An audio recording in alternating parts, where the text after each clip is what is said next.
Good morning વિદ્યાર્થી મિત્રો. આપણે આજે ધોરણ 10 વિષય છે આપણો વિજ્ઞાન અને ટેકનોલોજી, અને એમાં આપણે લાસ્ટ વિડીયોમાં ચર્ચા કરી હતી આપણી આસપાસનું પર્યાવરણ વિશેનું ચેપ્ટરની. તો એને આજે બીજો ટૉપિક છે આપણો, અને એ ટૉપિકનું નામ છે આપણી પ્રવૃત્તિઓ પર્યાવરણને કેવી રીતે નુકસાન પહોંચાડે છે. તો એનો જવાબ અને એની ચર્ચા આજે આપણે કરવાની છે. તેના અંદર પહેલો ટૉપિક છે ઓઝોન સ્તર અને એનું વિઘટન. તો એ પહેલાં આપણે ઓઝોન સ્તર શું છે એની ચર્ચા 9મા ધોરણમાં ખૂબ જ સારી રીતે ભણીને આવ્યા છે વિજ્ઞાન વિષયમાં. તો ઓઝોન સ્તર એ શું છે તેની થોડી ઘણી માહિતી મારા ખ્યાલ મુજબ તમને બધાને જ હશે, પરંતુ તે પહેલાં આપણે કેવી રીતે અસર પહોંચાડે છે પર્યાવરણને આપણી પ્રવૃત્તિઓ. એટલે કે આપણી પ્રવૃત્તિઓ એવી હોય છે કે જે પર્યાવરણને નુકસાન જ પહોંચાડતી હોય છે. તો જોઈએ, આપણે બધા પર્યાવરણના અંતર્ગત ભાગ સ્વરૂપે છીએ. એટલે કે આપણે બધા પર્યાવરણના વાતાવરણ છે એના અંદર રહીએ છીએ, અને વાતાવરણ આપણને અનુકૂળ થાય છે, વાતાવરણને અનુકૂળ રહીએ છીએ એટલા માટે જ આપણે અહીંયા જીવન ટકાવી શકીએ છીએ. બીજું એવું કહેવામાં આવે છે કે તેથી પર્યાવરણમાં થતું પરિવર્તન આપણને અસર પહોંચાડે છે. દાખલા તરીકે શિયાળામાં ઠંડી લાગવી, તો ઉનાળામાં આપણને ગરમી લાગે છે. આગળ જઈએ તો ચોમાસામાં વરસાદ પડવો. આ બધી જે પ્રવૃત્તિઓ જે થાય છે તે આપણને પણ અસર પહોંચાડે છે. તો એવી કેટલીક બધી પ્રવૃત્તિઓ આપણી પણ છે જે પર્યાવરણને પણ અસર કરે છે. તો એટલે કે આ પર્યાવરણ અંતર્ગત આ બધી જ પ્રવૃત્તિઓનું નિર્માણ થતું રહેતું હોય છે. આગળ, અને આપણી પ્રવૃત્તિઓ આપણી ચારે તરફના પર્યાવરણને અસર પહોંચાડે છે. ધોરણ 9માં આપણે અભ્યાસ કરી ગયા કે આપણી પ્રવૃત્તિ પર્યાવરણને કોઈને કોઈ પ્રકારે પ્રભાવિત કરે છે. આ ભાગમાં આપણે પર્યાવરણ સંબંધી 2 સમસ્યાઓના વિષયમાં વિસ્તૃત ચર્ચા કરીશું. એના અંદર પ્રથમ ટૉપિક છે ઓઝોન સ્તર અને તે કેવી રીતે વિઘટન પામે છે. તો જોઈએ, ઓઝોનને O3 વડે દર્શાવવામાં આવે છે. કૌંસમાં તમે જોઈ શકો છો. તો ઓઝોનને O3ની સંજ્ઞા વડે દર્શાવવામાં આવે છે. ઓઝોનનો અણુ ઓક્સિજનના 3 પરમાણુથી બનેલો હોય છે. હવે પરીક્ષામાં એવો પ્રશ્ન પૂછાઈ શકે કે ઓઝોનનો અણુ ઓક્સિજનના કેટલા પરમાણુથી બનેલો હોય છે? તો જવાબમાં આવશે 3. બીજો પ્રશ્ન એવો પણ પૂછાઈ શકે કે ઓઝોન અણુ એ કયા તત્વથી અથવા કયા પરમાણુનો બનેલો હોય છે? તો જવાબમાં આવશે ઓક્સિજન. આગળ જોઈએ, જ્યારે ઓક્સિજન જેના અણુમાં 2 પરમાણુઓ હોય, એટલે કે સામાન્ય ઓક્સિજન એટલે કે O2, સામાન્ય ઓક્સિજન જે આપણે વાયુ તરીકે આપણા શ્વાસમાં લઈએ છીએ તેની સંજ્ઞા O2 હોય છે, અને તેની સાથે એક વધારાનો એક ઓક્સિજન જોડાઈ જાય તો તે ઓઝોન બનાવે છે. તો જોઈએ અંદર શું કહેવામાં આવ્યું છે, તે ઓક્સિજન બધા પ્રકારના જાળક સજીવો માટે આવશ્યક છે. એટલે કે જે સજીવ છે તેનો ઓક્સિજનની માત્રા હોવી જરૂરી છે. શ્વસનની ક્રિયામાં ઓક્સિજન ન મળે તો સજીવ મૃત્યુ પામી શકે છે. એટલે ઓક્સિજન વાયુ એ સજીવ માટે એક આવશ્યક વાયુ છે, કારણ કે એના વગર આપણું જીવન શક્ય નથી. આગળ, ઓઝોન એક ઘાતક વિષ છે. એટલે કે ઓઝોન એ આપણા માટે એક ઝેરરૂપ છે, અને તેનાથી રક્ષણ આપણને મળતું રહે છે. પરંતુ હવે આજે અત્યારે દિવસે દિવસે પ્રદૂષણ એટલું બધું વધી ગયું છે કે ઓઝોનનું લેયર જે છે તે ધીમે ધીમે નષ્ટ થવા લાગ્યું છે. કારણે જે કિરણો છે પારજાંબી વિકિરણો, તે સીધા હવે પૃથ્વી પર, આપણી ત્વચા ઉપર, પૃથ્વી પર સીધા અસર પહોંચાડે છે. તો એનું રક્ષણ આપણને ઓઝોન લેયર કરતા હતા, પરંતુ આપણી એવી કેટલીક પ્રવૃત્તિઓ હતી જેના કારણે આ ઓઝોનનું ગાબડું જે પડેલું છે, જેના અંદર એક હોલ પડી ગયું છે, તે દિવસે ને દિવસે વધતું જાય છે. તો આપણે એવી ક્રિયાઓ પર થોડી રોકવાની છે કે જેથી આ પ્રક્રિયા જે છે ઓઝોન લેયરને ઘટાડવાની, તો તે પ્રક્રિયાને પણ આપણે ઘટાડી શકીએ, જેથી આવનારા સમયમાં આપણે ગંભીર સમસ્યાઓનો સામનો કરવાનો વારો ન આવી શકે. તો આગળ વાત કરવામાં આવેલી છે. તો જોઈએ, લાસ્ટ લીટી અહીંયા જો, લાસ્ટ સેન્ટેન્સમાં, તે સૂર્યમાંથી આવતા પારજાંબલી વિકિરણોથી પૃથ્વીને રક્ષણ આપે છે. એટલે કે ઓઝોનનું લેયર જે છે O3, તે સૂર્યના કિરણોના અંદર જે પારજાંબલી વિકિરણો જે છે તેનાથી આપણને રક્ષણ આપે છે. એટલે કે તે આવા આવતા કિરણોને રોકી રાખે છે. તો એ વિષ, જે ઝેરરૂપી વિષ કહેવામાં આવ્યું છે, તેનાથી આપણને રક્ષણ કોણ આપે છે? તો જવાબમાં આવશે ઓઝોન. તો આપણે ઓઝોનના લેયરનો બચાવ કરવાનો છે, એવી પ્રવૃત્તિઓ કરવાની છે કે આપણે ઓઝોન લેયરને બચાવી શકીએ. તો તેના માટે આપણે શું કરી શકીએ? તો કે વૃક્ષો વાવી શકીએ, વૃક્ષોની સાથે સાથે આપણે પ્રદૂષણ ઓછું કરી શકીએ. પ્રદૂષણ ઓછું થાય તો ઓઝોનના લેયરમાં જે ગાબડું છે તે એની સાથે ભરાઈ જશે પાછું. હવે આગળ જોઈએ. ઉદાહરણ તરીકે જો આ ઓઝોનના જે લેયર છે તે ગાબડું મોટું થઈ જશે, અત્યારે થઈ તો ગયું જ છે. તો એ જે સૂર્યના કિરણો જે છે વિકિરણો, તો તે સીધા પૃથ્વી ઉપર પડશે, અને જો પૃથ્વી ઉપર પડશે તો આપણી ત્વચાને નુકસાન પહોંચાડશે, બાહ્ય ત્વચાને. તો જો અંદર લખવામાં આવ્યું છે કે ઉદાહરણ તરીકે માનવમાં ત્વચાનું કેન્સર થવું. હવે આજે અત્યારે તમે જોઈ શકો છો અનેક પ્રકારના કેન્સરની બીમારીઓ જોવા મળે છે. તેમાં બ્લડનું કેન્સર, ત્વચાનું કેન્સર, વાળનું કેન્સર, અનેક પ્રકારના કેન્સર જોવા મળે છે. તો આ બધા કેન્સરના પાછળનો મુખ્ય ઘટક જો કોઈ હોય, બહારના જે કેન્સર થાય છે ત્વચાને લગતા, તો તે બધા કેન્સર એ આ સૂર્યપ્રકાશમાં મળી જે આવે છે વિકિરણો, યુવી કિરણો જેને ઓળખાય છે, તો એ યુવી કિરણો એ આપણા ત્વચાને નુકસાન પહોંચાડે છે, અને તેના કારણે જ આપણને આ કેન્સર નામની બીમારીનો રોગ લાગુ પડી શકે છે. આગળ જોઈએ. વાતાવરણના ઉચ્ચ સ્તર પર પારજાંબલી યુવી કિરણોની અસરથી ઓક્સિજન O2 અણુઓથી ઓઝોન બનાવે છે. એટલે કે O2ની સાથે એક ઓક્સિજન પાછો જોડાઈ જશે, O3 બનાવે. એટલે કે અહીંયા તમે જોઈ શકો છો O થી O2, એટલે કે અહીંયા આપણે અંડરલાઈન કરીએ.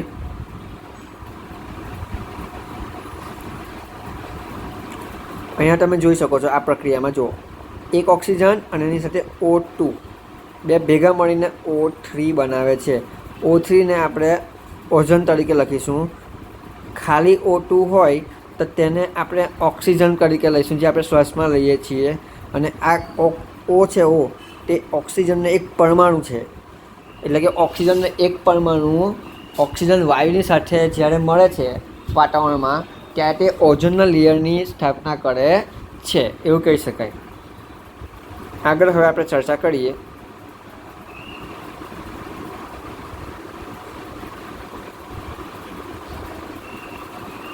તો અહીંયા જો નીચે એક બ્લુ કલરમાં જે પ્રક્રિયા છે તે 1 માર્ક્સમાં પૂછાઈ શકે કે ઓક્સિજન વાયુમાંથી ઓઝોન લેયર કેવી રીતે બને છે, અથવા તો ઓઝોન લેયર બનવાની ક્રિયા જણાવો. તો O2 પછી ગીવ્સ એટલે કે ડેશ ઉપર લખ્યું છે પારજાંબલી વિકિરણોની હાજરીમાં ઓક્સિજનના બે અણુઓ છૂટા પડે છે, એટલે કે O વત્તા O થાય છે, અને તેની સાથે ફરી પછી એક નવો ઓક્સિજનનો અણુ ઉમેરાય છે, એટલે કે વાતાવરણમાં રહેલ ઓક્સિજન ઉમેરાય છે, અને તેમાંની છેલ્લે સ્ટેપમાં O3 બને છે.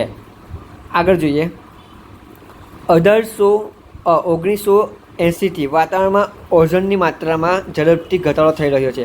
એટલે કે 1980ની સાલથી ઓઝોનની માત્રામાં ખૂબ જ ઘટાડો થઈ રહ્યો છે. એટલે કે વિચારો કે આજે આપણે 2020માં જીવી રહ્યા છે, અને 1980 એટલે આજ 40 વર્ષ પહેલાંની આ ક્રિયા શરૂ થઈ ગઈ છે. તો તમે જોઈ શકો છો કે આજે 40 વર્ષમાં એ જે ગાબડું છે તે કેટલું બધું મોટું થઈ ગયું હશે. તો ઓઝોનનું લેયર આજે અત્યારે સંપૂર્ણપણે નષ્ટ થવાની તૈયારીમાં આવી ગયું છે, એવું પણ કહી શકાય. તો જોઈએ એની પાછળના કયા પરિબળ છે. આ ઓઝોન લેયરના અંદર જે ગાબડું છે એના ઓઝોન લેયરને ઘટાડો કયા કારણોને સર થાય છે તે જોઈએ. પ્રથમ કારણ ક્લોરોફ્લોરોકાર્બન, કૌંસમાં લખ્યું CFCS. એટલે કે આ ક્લોરોફ્લોરોકાર્બન જે છે તે આપણા ઘરે જે રેફ્રિજરેટર હોય છે, ફ્રીજ, તેના અંદર એક વાયુ તરીકે ઉપયોગ કરવામાં આવે છે. તેનો ઉપયોગ માનવે આજે ખૂબ જ વધારે પ્રમાણમાં કર્યો છે. હવે આપણે આપણા ઘરે પણ ફ્રીજ વાપરીએ છીએ, અને મોટી કંપનીઓમાં પણ જે પ્રોડક્ટ હોય છે એવી પ્રોડક્ટ કે જેને ફ્રીજમાં રાખીને સ્ટોર કરવામાં આવતી હોય, તો તેના કારણે જે વાતાવરણમાં ક્લોરોફ્લોરોકાર્બન ફેલાય છે ખૂબ જ મોટી માત્રામાં, તો એના કારણે પણ આ ઓઝોનના લેયરને નુકસાન પહોંચ્યું છે. આગળ જોઈએ. ક્લોરોફ્લોરોકાર્બન જેવા માનવ સંશોધિત રસાયણોને તેનો મુખ્ય પરિબળ ગણવામાં આવે છે. તો પરીક્ષામાં પૂછાઈ શકે કે ઓઝોન લેયરને નષ્ટ કરવાનું મુખ્ય પરિબળ જણાવો. તો આપણે જવાબમાં લખીએ કે ક્લોરોફ્લોરોકાર્બન. આગળ, તેનો ઉપયોગ રેફ્રિજરેટર તેમજ અગ્નિશમન એટલે કે દહનની જે ક્રિયા થાય છે તેને, જે આપણી પાસે હોય છે બોટલ, દહન જ્યારે આગ લાગે ત્યારે અગ્નિશમન બોટલનો ઉપયોગ કરે છે ને, લાલ કલરનો, તેના અંદર પણ થાય છે. આગળ, 1987માં સંયુક્ત રાષ્ટ્ર પર્યાવરણ કાર્યક્રમ UNPEP, કૌંસમાં તેનું ફૂલ ફોર્મ લખેલું જ છે, યુનાઇટેડ નેશન એન્વાયરમેન્ટલ પ્રોગ્રામ. એટલે કે આ 1 માર્ક્સમાં ફૂલ ફોર્મ પર પૂછાઈ શકે, તે પણ આપણે યાદ રાખવાનું છે. તો તેમણે નક્કી કરવામાં આવ્યું કે CFCનું ઉત્પાદનને 1986ના સ્તર પર સીમિત રાખવામાં આવે, એટલે કે એવી કોઈક નવી ટેકનોલોજીનો ઉપયોગ કરવામાં આવે જેથી સીએફ ઉપયોગ ઘટાડીને જે આપણું કામ છે તે તો થવું જ જોઈએ. એટલે કે રેફ્રિજરેટરનું ઉત્પાદનમાં આપણે ઘટાડો નથી કરવાનો, ફ્રીજનું ઉત્પાદન તો કરવાનું જ છે, પરંતુ એવા ફ્રીજ બનાવવાના છે કે જેથી તેના અંદર સીએફસીનું પ્રમાણ ઓછી માત્રામાં વપરાતું હોય, તો સીએફસીનું પ્રમાણ જ વાપરવામાં ન આવે. તો આગળ લખ્યું જુઓ, હવે રેફ્રિજરેટર બનાવતી વિશ્વની પ્રત્યેક કંપનીઓ માટે સીએફસી મુક્ત રેફ્રિજરેટર બનાવવાનું ફરજિયાત કરવામાં આવ્યું છે. એટલે કે જે રેફ્રિજરેટર બનાવવામાં આવે છે તેમાં સીએફસીનો ઉપયોગ કરવામાં આવતો નથી. હવે આપણે બીજા ટૉપિકની ચર્ચા કરીએ. આપણા દ્વારા નિર્માણ પામતા કચરાનું પ્રબંધન, એટલે કે આપણે માનવ છીએ અને માનવ છીએ તો આપણે કચરો કરવાના જ છે, ગંદકી ફેલાવવાના જ છે. તો એના કારણે પર્યાવરણને શું નુકસાન પહોંચે છે તે જોઈએ.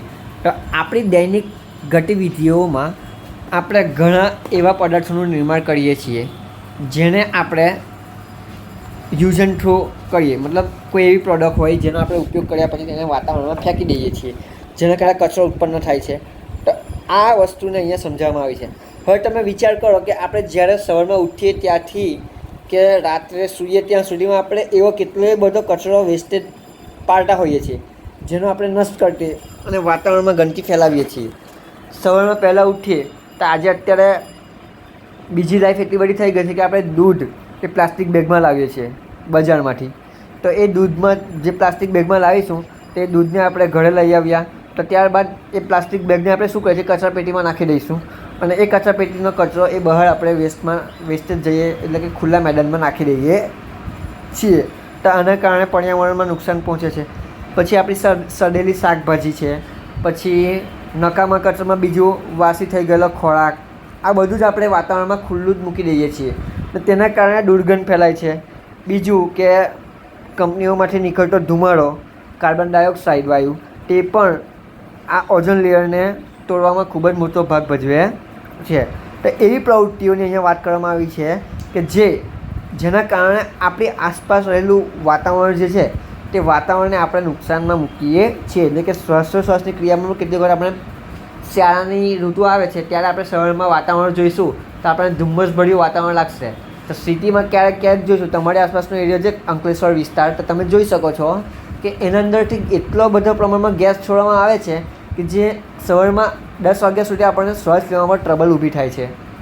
તો આવું થવાનું કારણ શું છે કે વાતાવરણમાં અમુક પ્રકારનો જે ગેસ જે છે કંપનીમાંથી છોડવામાં આવે છે તો એ ગેસ વાતાવરણમાં ફેલાય છે અને એ ફેલાયેલો ગેસ આપણે વાયુ તરીકે આપણા શ્વાસમાં લઈએ છીએ. એના કારણે આપણે શુદ્ધ હવા મળી શકતી નથી. તો આની આગળ ખૂબ ડીપમાં ચર્ચા કરી નથી, પરંતુ આપણે જે ચર્ચા કરી ઉપર છેલ્લી તે તમે લખી શકો પરીક્ષામાં પ્રશ્ન પૂછાય તો. અંતે આપણે કયા કયા પ્રશ્નો પૂછાય તેની ચર્ચા કરી લઈશું. તો અહીંયા જોઈએ, હવે પ્રવૃત્તિ આપી છે, જુઓ. તમારા ઘરેથી કચરો એકત્રિત કરો. તેમાં આખા દિવસમાં ઉત્પન્ન થયેલો કચરો, જેમ કે રસોડાનો કચરો જેમાં વાસી ખોરાક આવશે, આપણે ચર્ચા કરી જ લીધી છે, તેમ છતાં બુકમાં જે કહેવામાં આવે છે તે જોઈ લઈએ. વાસી ખોરાક, શાકભાજીના છોતરા એટલે કે જે શાકભાજી આપણે કાપીશું તેમાંથી જે કંઈક વધારાનો કચરો નીકળશે તે, પછી ચાનો ઉપયોગ કરેલા પાન, દૂધની ખાલી કરેલી થેલીઓ, આ બધાની ચર્ચા કરી છે. એટલે કે આ બધો નકામો કચરો થયો. તેમજ નકામા કાગળ, દવાની ખાલી શીશીઓ, પતરા, બબલ પેક, જૂના ફાટેલા કપડાં, તૂટેલા જૂતા વગેરે, એટલે કે દરેક વસ્તુ અહીંયા આવી ગઈ. આના સિવાયની ઘણી બધી વસ્તુઓનો ઉપયોગ આપણે કરીએ છીએ જે આપણે ઉપયોગમાં નથી લેતા, તેને આપણે કચરા તરીકે ઘરની બહાર ફેંકી દેતા હોઈએ છીએ. બીજો પોઈન્ટ, તેને શાળાના બગીચામાં એક ખાડો કરીને દબાવી દો. એટલે કે આ જે વેસ્ટેજ કચરો છે તેને શું કરવાનું છે, શાળામાં આપણે એક કોર્નર ઉપયોગમાં લેવાની છે અને તેને ખાડા તરીકે ઉપયોગમાં લઈશું. એને અંદર દાબી દેવાનો છે કચરાને, ખાધડો ખોડીને આપણી ભાષામાં. તો આગળ, જો એવું સ્થાન પ્રાપ્ત ન હોય તો આ કચરાને કોઈ જૂની ડોલમાં અથવા કુંડામાં એકત્રિત કરો. તેને 15 સેમી જાડી માટીના સ્તરથી ઢાંકી દો. ત્યાર પછી એવું કહેવામાં આવે છે કે તેને આપણે શું કરવાનું છે, પાણીનો છંટકાવ કરવાનો છે. 15 દિવસ સુધી તેને ઉપરથી પાણી છાંટવાનું છે. ત્યારબાદ તેનું અવલોકન કરવાનું છે. તો તેનું અવલોકન કરતાં શું જોવા મળે છે, તે કયા પદાર્થો છે જે લાંબા સમય પછી પણ અપરિવર્તિત થશે. તો પ્લાસ્ટિકની બેગ છે તે અપરિવર્તિત રહેશે, એટલે કે એના અંદર કોઈ પણ પ્રકારનું પરિવર્તન જોવા મળશે નહીં. આગળ, તે કયા પદાર્થો છે કે જેના સ્વરૂપમાં અંદર કોઈક ને કોઈક પરિવર્તન જોવા મળશે. એટલે સડેલી શાકભાજી છે, પછી ખાદ્ય પદાર્થનો જે વાસી ખોરાક છે તેના અંદર વિઘટનની પ્રક્રિયા થશે અને આ વિઘટનની પ્રક્રિયા સૂક્ષ્મ જીવાણુઓ દ્વારા થાય છે. તો એના અંદર પરિવર્તન જોવા મળશે 15 દિવસમાં. તો શું પરિવર્તન જોવા મળશે તે પણ આપણે નિહાળવાનું છે. છેલ્લો પોઈન્ટ, જે પદાર્થોના સ્વરૂપમાં સમયની સાથે પરિવર્તન આવે છે તે પૈકી કયા પદાર્થો છે તે વધુ ઝડપથી પરિવર્તન પામે છે. એટલે કે જે પરિવર્તન પામે છે તેમાં પણ ખૂબ જ ઝડપી પરિવર્તન કયા કયા પદાર્થોનું થાય છે અને કયા પદાર્થોનું પરિવર્તન ઓછી માત્રામાં થાય છે તે આપણે જોવાનું છે. અને તેનો અલગ એક કોષ્ટક બનાવવાનું છે કે કયા કયા પદાર્થો ઝડપી પરિવર્તન પામ્યા અને કયા પદાર્થો ધીમી રીતે પરિવર્તન પામે છે અને કયા પદાર્થો પરિવર્તન પામતા જ નથી. તો પ્લાસ્ટિક હશે તેનું પરિવર્તન થતું નથી. તો અહીંયા જોઈએ, સમજાવવામાં આવે છે પ્રવૃત્તિને. આપણે જૈવિક ક્રિયાઓના પ્રકરણમાં અભ્યાસ કર્યો કે આપણા દ્વારા ખાધેલ ભોજનમાં લીધેલા પદાર્થોનું ખોરાકનું પાચન વિવિધ ઉત્સેચકો દ્વારા થાય છે. તમે કહ્યું છે કે એક જ ઉત્સેચક ખોરાકના બધા જ પદાર્થોનું પાચન કેવી રીતે કરી શકતો હશે અથવા કેવી રીતે કરી શકતો નથી. તો જોઈએ, ઉત્સેચકો પોતાની ક્રિયામાં ચોક્કસ હોય છે. એટલે કે ઉત્સેચકો શું કરે છે, આપણે જે પદાર્થ ખાઈશું તેનું પાચનની ક્રિયા આપણે ચાવીએ ત્યાંથી લઈને પાચન સ્તર સુધી પહોંચે છે. એટલે કે પાચનનું આપણા શરીરમાં રચના કરે છે. પાચનની એક ચોક્કસ ક્રિયા છે. તો તેની એક ક્રિયા દ્વારા જ પાચનની ક્રિયા સંપૂર્ણપણે પૂર્ણ થાય છે. તો આગળ જોઈએ, એટલે કે કોઈ એક વિશેષ પ્રકારના પદાર્થનું પાચન કે વિઘટન કરવા માટે વિશિષ્ટ ઉત્સેચકોની જરૂરિયાત હોય છે. એટલે કે એટલા માટે એવું કહેવાય કે કોલસાથી, જો કોલસા ખાવાથી આપણને ઉર્જા પ્રાપ્ત થતી નથી. આ કારણે જ પ્લાસ્ટિક જેવા માનવ નિર્મિત ઘણા બધા પદાર્થો છે એ પદાર્થોનું વિઘટન જીવાણુ કે અન્ય મૃતોપજીવીઓ દ્વારા થઈ શકતું નથી. એટલે કે એવા જ ખોરાકનું અથવા તો એવા જ પદાર્થોનું વિઘટન થાય છે કે જે જીવાણુઓના ખોરાકમાં ઉપયોગી બનતો હશે. તો જીવાણુઓનો ખોરાક કયો? તો વાસી આપણો જે ખોરાક હશે તેને આપણે ફેંકી દઈશું, તે જીવાણુઓ ખાશે. પછી બીજી અમુક એવી સડેલી વનસ્પતિઓ હશે તેનો એ ખોરાક તરીકે ઉપયોગ કરશે. શાકભાજી હશે જેનો આપણે કચરો વેસ્ટેજ તરીકે ફેંકીશું તેનો તે ખોરાક તરીકે ઉપયોગ કરશે. એટલે કે આ જે ખોરાક તરીકે જે વસ્તુઓનો ઉપયોગ થશે તેટલી જ પદાર્થોનું વિઘટન શક્ય બનશે અથવા પરિવર્તન પણ શક્ય બનશે. અને તે કોના દ્વારા બને છે? તો જવાબમાં અહીંયા લખી શકાય કે નાના નાના જીવાણુઓ અને મૃતોપજીવીઓ દ્વારા તેનું વિઘટન શક્ય બને છે. આગળ, આ પદાર્થો પર ભૌતિક ક્રિયા જેવી કે તાપમાન અને દબાણની અસર થાય છે. એટલે કે તાપમાનની પણ અસર જોવા મળશે અને દબાણની પણ અસર જોવા મળશે. એટલા માટે જ એવું કહેવામાં આવ્યું છે કે ખાડો ખોદીને અંદર વસ્તુને આપણે ઢાંકી દેવાની છે ઉપરથી, જેના કારણે અંદર ગરમી ઉત્પન્ન થશે અને જેમ જેમ વધારે ગરમી ઉત્પન્ન થશે તેમ તેમ તાપમાન વધશે. તાપમાન વધવાના કારણે તેની વિઘટનની ક્રિયામાં વધારો થશે અને વિઘટનની ક્રિયામાં વધારો થતાં તેના પદાર્થો જે છે અંદર તેના અંદર પરિવર્તન જોવા મળશે આપણને. આ આખી એક પ્રક્રિયા વિઘટનની પ્રક્રિયા તરીકે ઓળખાય છે. આગળ, પરંતુ સામાન્ય અવસ્થામાં તેઓ લાંબા સમય સુધી પરિવર્તનની ક્રિયામાં અવિઘટિત સ્વરૂપે ટકી રહે છે. એટલે કે કેટલાક પ્લાસ્ટિકની પદાર્થો હશે અંદર તેનું કોઈપણ પ્રકારનું વિઘટન શક્ય જોવા મળતું નથી. આગળ, જે પદાર્થો જૈવિક ક્રિયા દ્વારા વિઘટિત થાય છે તેઓને જૈવ વિઘટનીય પદાર્થો કહેવામાં આવે છે. ઉપરની પ્રવૃત્તિમાં તમારા દ્વારા ખાડામાં દાટેલા પદાર્થોમાંથી કેટલા પદાર્થો જૈવિક વિઘટનીય છે? જે પદાર્થો જૈવિક ક્રિયામાં વિઘટન પામતા નથી તેવા પદાર્થોને જૈવ અવિઘટનીય પદાર્થો કહે છે. જો પ્રશ્ન એવો પૂછાય કે જૈવ વિઘટનીય પદાર્થો જણાવો, તો સડેલી શાકભાજી માંથી નીકળતો વાસી ખોરાક, આ બધા જૈવ વિઘટનીય પદાર્થો આવશે કારણ કે તેમનું વિઘટન શક્ય છે. જ્યારે એવો પ્રશ્ન પૂછાય કે જૈવ અવિઘટનીય પદાર્થો જણાવો, તો આપણે એનો જવાબ એવો લખી શકીએ કે પ્લાસ્ટિકની બોટલ, પ્લાસ્ટિકની બેગ, એવા પદાર્થો કે જેનું જૈવ વિઘટનીય એટલે કે પદાર્થનું વિઘટન થઈ શકતું નથી. સૂક્ષ્મ જીવાણુઓ દ્વારા અને મૃતજીવી પદાર્થો દ્વારા તેનું વિઘટન થઈ શકતું નથી. એ પદાર્થોને આપણે જૈવ અવિઘટનીય પદાર્થો તરીકે ઓળખીશું. આગળ જોઈએ, આ પદાર્થો સામાન્યતઃ અવિઘટનીય હોવાથી અને આ દરમિયાન અને લાંબા સમય સુધી પર્યાવરણમાં ટકી રહે રહી શકે છે અને આ દરમિયાન પર્યાવરણના અન્ય સભ્યોને પણ નુકસાન પહોંચાડે છે. એટલે કે જેઓનું વિઘટન શક્ય નથી તે નુકસાન પહોંચાડશે. તમે આજથી 5-6 મહિનાની આપણે અગાઉની વાત કરીએ, 5-6 મહિના પહેલાંની, તો એક અભિયાન ચલાવવામાં આવ્યું હતું કે પ્લાસ્ટિકની બેગ્સને આપણે બેન મારવામાં આવ્યો હતો. કારણ કે પ્લાસ્ટિકની બેગ એટલી બધી પ્રમાણમાં વાતાવરણમાં વધી ગઈ છે ને, કારણ કે તેનું એકવાર પ્લાસ્ટિકમાં રૂપાંતર થઈ ગયું તો એ પ્લાસ્ટિકની બેગનું રિસાયકલિંગ કરવું જ શક્ય છે. બીજું અંદરથી બીજું કંઈ પણ આપણે બનાવી શકતા નથી. એટલે કે પ્લાસ્ટિકની બેગના બદલે અત્યારે તમે કોઈક પણ મોલમાં જશો તો તમને કપડાની બેગમાં વસ્તુ મૂકવામાં જોવા મળશે. પ્લાસ્ટિકની બેગને હવે અત્યારે હટાવી લેવામાં આવી છે કારણ કે પ્લાસ્ટિકની બેગનું વિઘટન શક્ય નથી. એટલે કે તેને જમીનમાં દાટીશું તો પણ તે એવી ને એવી જ પડેલી રહેશે, તો તે જીવજંતુઓ દ્વારા ખવાઈ જાય છે અને તેને કારણે આજે કેટલાક પ્રાણીઓ પોતાનું જીવન જોખમમાં મૂકીને, કારણ કે પ્રાણીઓને નથી ખબર કે આ ખાવાનું છે કે નથી ખાવાનું, એ તો પોતાનો ખોરાક સમજીને ખાઈ લેશે. અંદર જશે ખાધેલો પદાર્થ તેના પેટમાં જશે જઠરમાં, તો ત્યાં જઈને પ્લાસ્ટિક શું થાય છે, વિઘટન પામી શકતો નથી, એનું પાચન થઈ શકતું નથી. તો એવી ક્રિયાઓના કારણે તેની પાચનની ક્રિયામાં નુકસાન પહોંચે છે અને તેના કારણે અંતે જે તે પ્રાણી મૃત્યુ પામે છે. એના કારણે એક અભિયાન ચલાવવામાં આવ્યું હતું કે પ્લાસ્ટિકની બેગ્સના ઉપર બેન મારવામાં આવ્યો હતો. એ આપણને ખબર છે. આગળ એક પ્રવૃત્તિ છે, જોઈ લઈએ. પુસ્તકાલય અથવા તો ઇન્ટરનેટ દ્વારા જૈવ વિઘટનીય તેમજ જૈવ અવિઘટનીય પદાર્થોના અંદર વિષયમાં વધારે જાણકારી મેળવો. એટલે કે આજે ઇન્ટરનેટનો ઉપયોગ આપણે બધા જ કરી રહ્યા છીએ, તો યુટ્યુબ પર જઈને તમે આ પ્રશ્નનો જવાબ મેળવી શકો છો અને તમે એક કોષ્ટક ત્યાંથી લખી પણ શકો છો. ઘણી બધી માહિતી આપણને મળી આવશે યુટ્યુબ પરથી, ગૂગલના ઉપરથી સર્ચ કરશો તો. બીજો પોઈન્ટ, જૈવ અવિઘટનીય પદાર્થો. જૈવ અવિઘટનીય પદાર્થો કેટલાક સમય સુધી પર્યાવરણમાં એ જ સ્વરૂપમાં રહી શકે છે.